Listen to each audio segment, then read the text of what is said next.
South China Sea tensions. Could this be the next global flashpoint?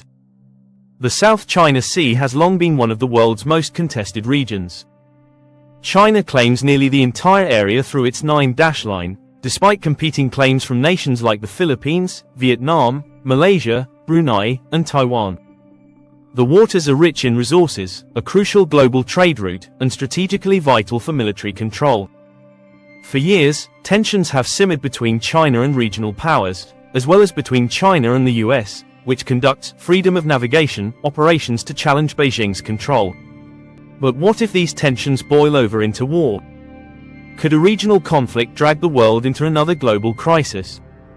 Stage 1. Military clashes between China and regional powers. Tensions in the South China Sea are already high, with near-daily confrontations between Chinese naval forces and vessels from countries like the Philippines and Vietnam.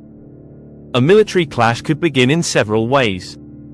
1. Direct naval confrontation. China attacks or sinks a Philippine or Vietnamese vessel near contested islands like the Spratlys or Parasols. Manila or Hanoi retaliate, and an armed skirmish escalates into a full-scale naval battle. If the Philippines is involved, the US could be drawn in, as it has a mutual defense treaty with Manila. 2. Airspace incident turns deadly. A Chinese fighter jet collides with a US or allied aircraft, triggering a military response.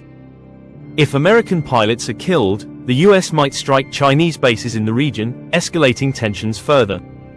3. China declares an Air Defense Identification Zone, ADIZ. Beijing imposes an ADIZ over the South China Sea, demanding that all foreign planes identify themselves.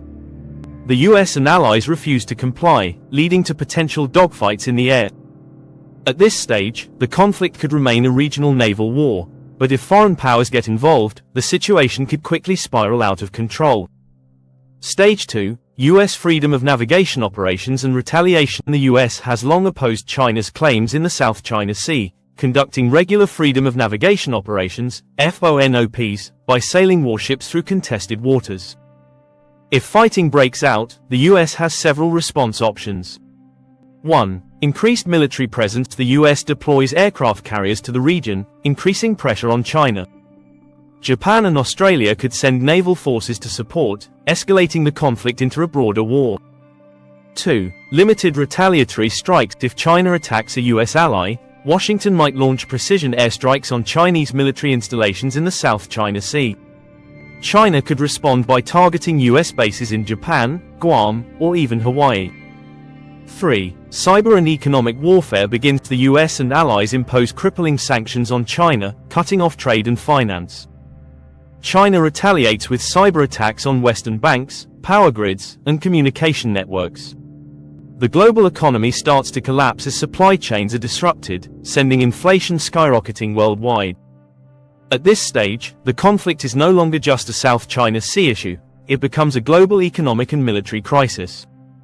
Stage 3. Risk of regional conflict expanding globally. Once the US and China are engaged in direct military action, there is a high risk of other nations being drawn in.